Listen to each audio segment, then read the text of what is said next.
we've got the round 6 game against the ACT Brumbies Saturday night, big clash, and a couple of key changes that Les will talk about. It's probably easier to just go through them one at a time. You've got Patai coming back on, and Sully. Can you run us through why Sully's on the bench and Jordy's back on the wing? Yeah, so Sully was, we still had some carryover from the HIA, from the hit against the Canes. He came back, but it just wasn't quite right. He got another sort of whiplash in the game that he came back on, so he's had a bit of time off. It's great to be able to get the rotation in a way that I can see Jordy on the wing. He's played a lot of time on the wing, and Sully's had a lot of minutes, and so he'll come off the bench and make sure he covers the back three for us. He's obviously been seen as a fullback, and it's kind of the story of Jordy's career is that he hasn't really been able to lock down a spot because he's, I guess, a victim of his own versatility in many ways. Why, in the decision making of not bringing him back at fullback, or why did you go the way you went? Predominantly 15 and 13 were still operating very well. If we decided to say where can we move the squad management, so we've focused on Sully and Jordy coming in. We've also decided to make a change with a reserve at the number 10, and we've made a change with our front row. So it's just about where you're balanced to make the changes. So ultimately, we made the decision to move that way. Sully will come on and do his business from the bench. Jordy can come in and cover 13 or go back to 15. So we just kept some combinations in play, but just worked the best way we thought to make the squad management that would suit this game as well. And the other change to the starting side is obviously in the front row. Can you run us through that one? Yeah, Zane has done a very good job. I think each game he's been, we've challenged him in different ways about how he goes about his, not just his scrum, but his general play, and he's done some really important things for us. But it's also important that a prop knows how to finish a game, and it's probably that great opportunity for him to finish. I think Jeffrey, all our front row when they've come on in the last 2 games has done a great job in finishing the game, and Jeffrey has certainly stood up. I think his experience on a scrum that's going well and setting up a good platform will be good for us as well. So, it's nice to have those types of changes that you can make in your squad and lose nothing in terms of what you can put out there. And then Lawson coming onto the bench, I guess. He's one of those. There was a three-way battle for that 10 jersey at the start of the year, and he was the man who missed out. What's he done to get his spot? Yeah, look, and early on, Lawson had a couple of things. He had to run through a little bit of injury, coming back, finding a bit of form, but he found that through the club trials that we had. It was very good in the brothers' win over Randwick, and he's been patient. He's been adding value in the training paddock. I think from Harry's perspective, a massive experience that he's had turning up off the bench. We gave him 1 start. His first touch into Super Rugby has been very positive. He will feature again, no doubt about it. But I think it was just ideal time for Lawson to have a chance off the bench. He is also not just a 10, he covers 12 for us as well, which is also a big advantage that he had. So is it more, I guess, as you say there, than being able to cover multiple positions with Harry then also coming out? Because he did fill in at 12 for a bit there as well, but what's the process for Harry now to work his way back into the team? It'd be a little bit unfair if we kept trying to throw him into 12, I think, at this stage. Focusing on his 10 role. Moving forward with how we're playing game and how we're trying to build different layers and how we manage the game. He's been learning at a rate of knots. Really it was just trying to make sure that we got Lawson into the game somewhere as well, into the profile. As I've always said, it'll take all of us, and we just had to find the right opportunity to make some changes. Harry will have a break for a couple of weeks, and he'll be back into the picture before you know it. So there's more, I guess, that being able to freshen him up a bit as well, because he's shown some really great individual key moments throughout the season, but I guess there's some things that you want him to really work on and freshen up with, given I guess it can be probably a pretty daunting experience being thrown straight into this environment as well. Yeah, and he's handled it well, hasn't he? As I said earlier in the year, Tom Liner got the call as a starter based on his experience from last year. Every bit of experience that Harry gets this year is going to be invaluable. This next couple of weeks, there's some areas that we can work on in his game. He'll work the opposition plays. Says that there's value in how he does that in training.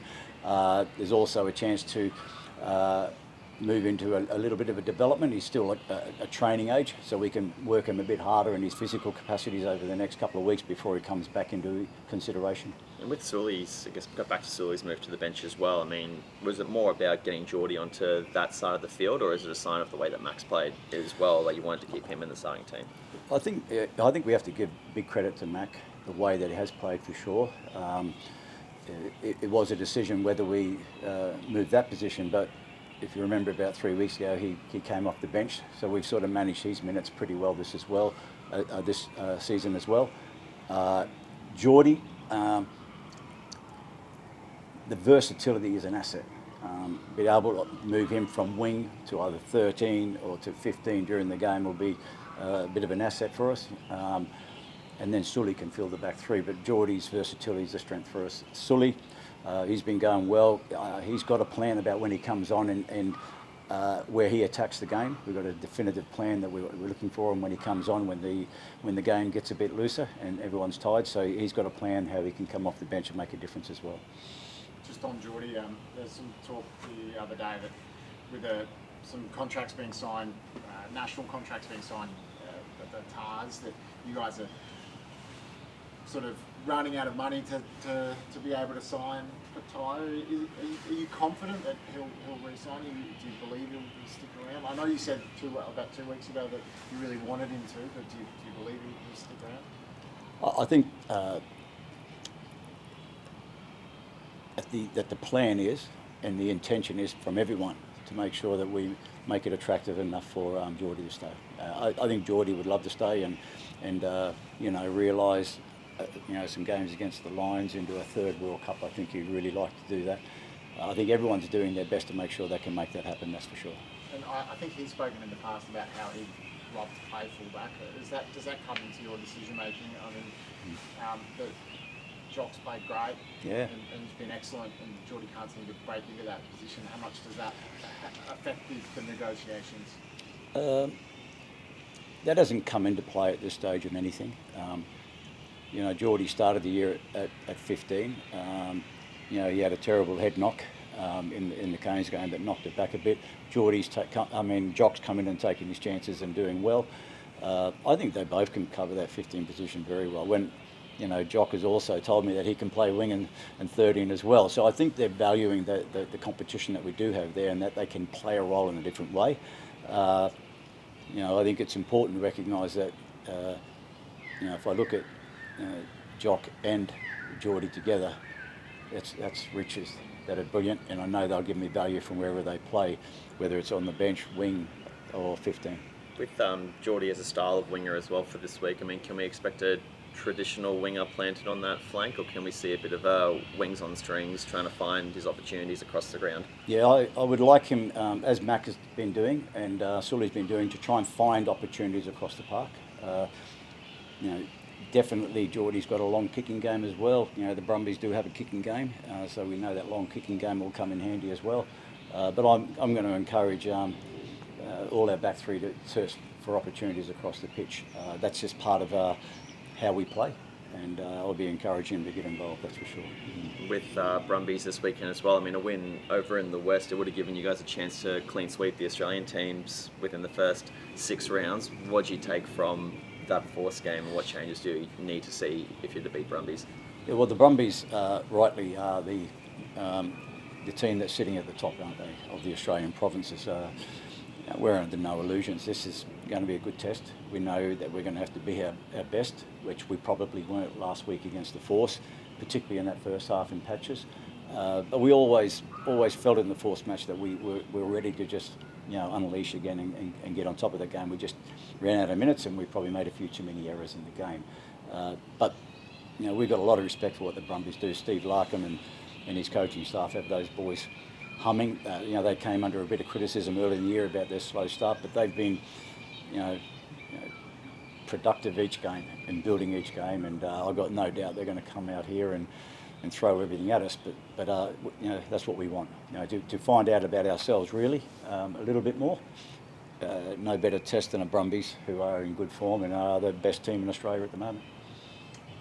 Christian, I didn't give you any heads up on this. I just saw Quade Cooper on Twitter talking about how rugby should be safer by outlawing the hip drop tackle that we've seen outlawed in rugby league, and we've now just been used in the last couple of days that American football's outlawed. Is that something that you... Which tackle is that one? The one where you grab them around the hips and you sort of essentially lift your whole body up to land on the back of the player's knee, on their legs to bring them down from behind. Yeah, I think if there's anything in the game that has a danger to a player's safety, we should rule it out. You know, if you're tackling and just taking people's knees out without using your arms, that should be refereed out of the game. Because once you permit it, you promote it. And then if you wait for someone's knee to be blown out, what have you got? I think the safety of the game and the player is paramount in how we do that. I know there's accidents that can happen, but we've got to make sure that there is, actions that are designed to destabilise a player or to really, shake the body of a player in any way, either the knees, anywhere in the body. That should be taken out, and I think referees and the game should make sure those things are outlawed for sure.